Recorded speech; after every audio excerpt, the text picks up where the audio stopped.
ಪುಟ್ಟ ಬಾಲಕಿ ಪ್ರಾಣವನ್ನ ಕಳೆದುಕೊಂಡಿದ್ದಾಳೆ. ಆದರೂ ಕೂಡ ಅದರ ಬಗ್ಗೆ ಕಂಪ್ಲೇಂಟ್ ತಗೊಳ್ಳೋದಕ್ಕೆ ಪೊಲೀಸ್ನವರು ಹಿಂದೇಟನ್ನು ಹಾಕ್ತಿದ್ದಾರೆ. ಇದರಲ್ಲಿ ಪ್ರಮುಖವಾಗಿ BBMPಯ ನಿರ್ಲಕ್ಷ್ಯ ಇದೆ ಅನ್ನೋದು ಸ್ಪಷ್ಟವಾಗಿ ಗೊತ್ತಾಗ್ತಾ ಇದೆ.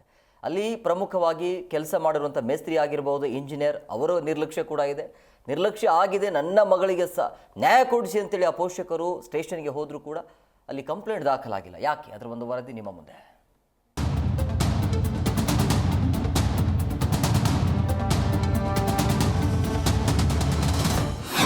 ಬಾಲಕಿ ಡೆತ್ ಕೇಸಲ್ಲಿ ಪೊಲೀಸರ ದಿವ್ಯ ನಿರ್ಲಕ್ಷ್ಯ, ನಿಯಮ ಉಲ್ಲಂಘನೆ ಆದರೂ ಕೈಕಟ್ಟಿ ಕುಳಿತ BBMP. ನಿನ್ನೆ ಬೆಂಗಳೂರಿನ ವಿವಿಪುರಂ ಪೊಲೀಸ್ ಠಾಣಾ ವ್ಯಾಪ್ತಿಯ ನ್ಯಾಷನಲ್ ಕಾಲೇಜು ಮೆಟ್ರೋ ನಿಲ್ದಾಣದ ಹಿಂದೆ ದುರಂತವೇ ನಡೆದಿತ್ತು. ಸ್ಕೂಲ್ ಮುಗಿಸಿಕೊಂಡು ಮನೆಗೆ ಹೋಗ್ತಿದ್ದ ತೇಜಸ್ವಿನಿ ಎಂಬ ಬಾಲಕಿಯ ಮೇಲೆ 5 ಅಂತಸ್ತಿನ ಮೇಲಿಂದ ಬಿದ್ದಿದ್ದ ಸೆಂಟ್ರಿಂಗ್ ಮರ ಬಾಲಕಿಯ ಜೀವವನ್ನೇ ತೆಗೆದಿದೆ. ಆದರೆ ಈ ಘಟನೆಗೆ ಕಟ್ಟಡದ ಮಾಲೀಕ, ಕಾಂಟ್ರಾಕ್ಟರ್ ನೇರ ಹೊಣೆ ಅನ್ನೋದು ಒಂದ್ ಕಡೆ ಆದ್ರೆ, BBMP ಅಧಿಕಾರಿಗಳು ತಮ್ಮ ಕೆಲಸ ಮಾಡಿ ಅವರನ್ನ ಎಚ್ಚರಿಸಿದ್ರೆ ಈ ಘಟನೆಯೇ ಆಗ್ತಿರ್ಲಿಲ್ಲ. ನಿರ್ಲಕ್ಷ್ಯ ವಹಿಸಿರುವ ಮಾಲೀಕರು, ಗುತ್ತಿಗೆದಾರ, BBMP ಅಧಿಕಾರಿಗಳ ವಿರುದ್ಧ ಬಾಲಕಿಯ ಕುಟುಂಬಸ್ಥರು ಆಕ್ರೋಶವನ್ನ ವ್ಯಕ್ತಪಡಿಸುತ್ತಿದ್ದಾರೆ.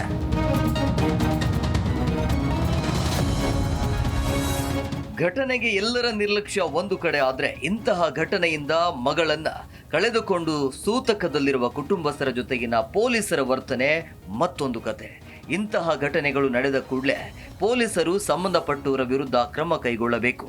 ಕಟ್ಟಡದ ಬಳಿ ಇರುವ ದಿವ್ಯ ನಿರ್ಲಕ್ಷ್ಯ ಕಣ್ಮುಂದೆಯೇ ತೋರುತ್ತೆ.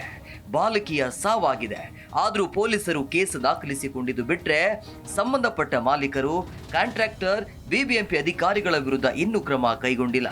ಯಾರನ್ನು ಅರೆಸ್ಟ್ ಮಾಡಿಲ್ಲ. ಈ ಬಗ್ಗೆ ಬಾಲಕಿ ಕುಟುಂಬಸ್ಥರು ಪ್ರಶ್ನೆ ಮಾಡಿದ್ದು, ಖಾಲಿ ಪೇಪರ್ನಲ್ಲಿ ಸೈನ್ ಮಾಡಿಕೊಂಡು ಕಟ್ಟಡ ಮಾಲೀಕರ ಹತ್ರ ಮಾತಾಡಿ ಸೆಟಲ್ಮೆಂಟ್ ಮಾಡೋ ರೀತಿಯಲ್ಲಿ ಪೊಲೀಸರು ಮಾಡ್ತಿದ್ದಾರೆ ಅಂತೆ. ಅಲ್ಲದೆ ಪೋಸ್ಟ್ ಮಾರ್ಟಮ್ ಪ್ರಕ್ರಿಯೆ ಕೂಡ ಬೇಗ ಮುಗಿಸಿಕೊಡ್ತಿಲ್ಲ.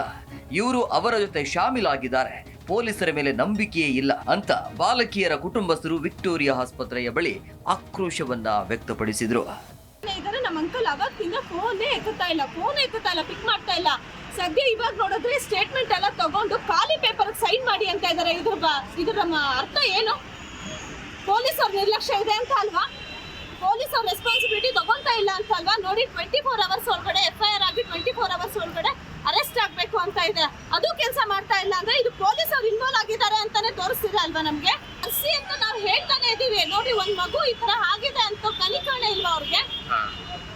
ಎಷ್ಟೊತ್ತಾಗಿದೆ ನೋಡಿ, ನಿನ್ನೆಯಿಂದ ಅವ್ರು ಕರ್ಸದ್ರಲ್ಲೇ ಇದ್ದಾರ. ಬೇರೆಯವ್ರದ್ದಾಗಿದ್ರೆ ಅವ್ರು ಇಷ್ಟೊಂದು ರೆಸ್ಪಾನ್ಸಿಬಿಲಿಟಿ ತಗೊಂತಾ ಇರ್ಲಿಲ್ವಾ?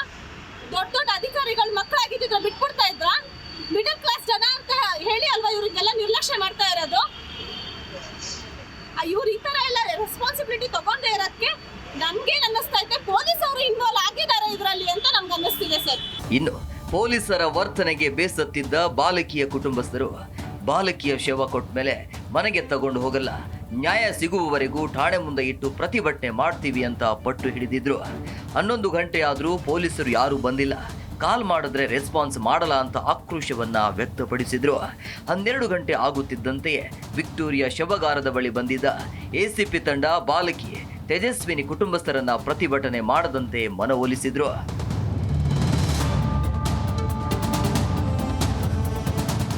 ಸದ್ಯಕ್ಕೆ ಘಟನೆ ಸಂಬಂಧ ವಿವಿಪುರಂ ಪೊಲೀಸರು ಕೇಸ್ ದಾಖಲಿಸಿಕೊಂಡಿದ್ದಾರೆ. ಕಟ್ಟಡ ಮಾಲೀಕರು BBMP ಅಧಿಕಾರಿಗಳಿಗೆ ನೋಟಿಸ್ ಕೊಟ್ಟಿದ್ದಾರೆ. ಇದು ನೋಟಿಸ್ ಕೊಟ್ಟು ವಿಚಾರಣೆ ನಡೆಸುವ ಹಂತಕ್ಕೆ ಮುಗಿಯುತ್ತಾ ಅಥವಾ ಪೊಲೀಸರು ಸರಿಯಾದ ಕ್ರಮ ಕೈಗೊಳ್ತಾರನ್ನೋದನ್ನ ಕಾದು ನೋಡಬೇಕಿದೆ. Vishwanath Harihar, Zee Kannada news, Bengaluru.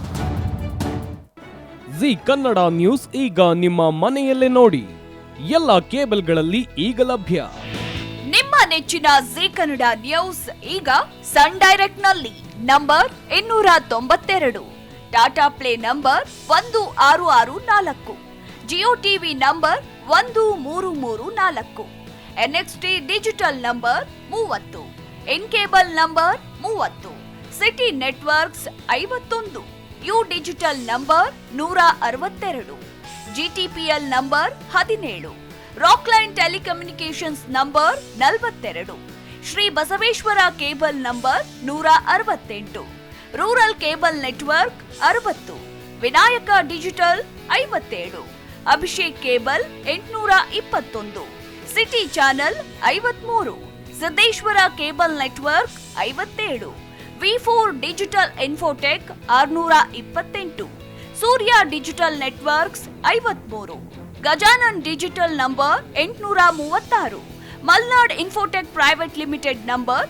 56, Metrocast number 830, Victory Digital number 167ರಲ್ಲಿ ನೋಡಿ ಆನಂದಿಸಿ.